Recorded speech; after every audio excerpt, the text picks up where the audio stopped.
if your horse needs a fat supplement, here is some tips on how to choose which one you want. So the first thing to be aware of is that some things will be great for the amount of calories it brings, the amount of fat it has, but it might be more expensive than a comparable product. So the first thing to evaluate will be where you are actually buying this fat supplement from. So the first thing to do is to divide the amount of fat a product has with the price it is and how much per pound is that going to be. So every single situation of where you might be buying your fat supplement might be different. In our store, the Amplify is going to be one of the cheapest price per pound of fat that it brings.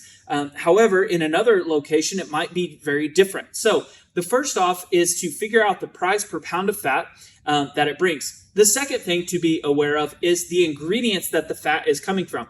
Not all ingredients are created equal in the amount that the horse can digest well. So horses are able to digest, this is generally speaking, a lot of soybean oils, flax seeds, and rice brands are going to be the higher end horse fat supplements are going to contain those ingredients. So when you look at this, rice bran is the main ingredient in Amplify. If you look at this, rice bran and flaxseed are the number 1 and number 2 ingredients. So the number 1 ingredient is going to be the largest, and it's going to follow after that. So when you look at the ingredient label, that's how it's going to be on the ingredient label. The largest amount of proportionally in the product is going to be the first ingredient.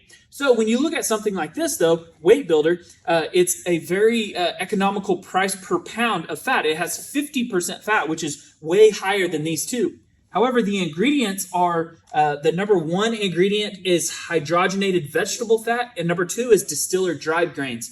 Distilled dried grains, also known as DDGs, are not very digestible for horses at all. So this product, though it has tons of fat in it, it's very low quality fats. So first thing is the price per pound of fat. Second thing is the quality of ingredients. So if you stick to those two things, you can get a great economical bargain.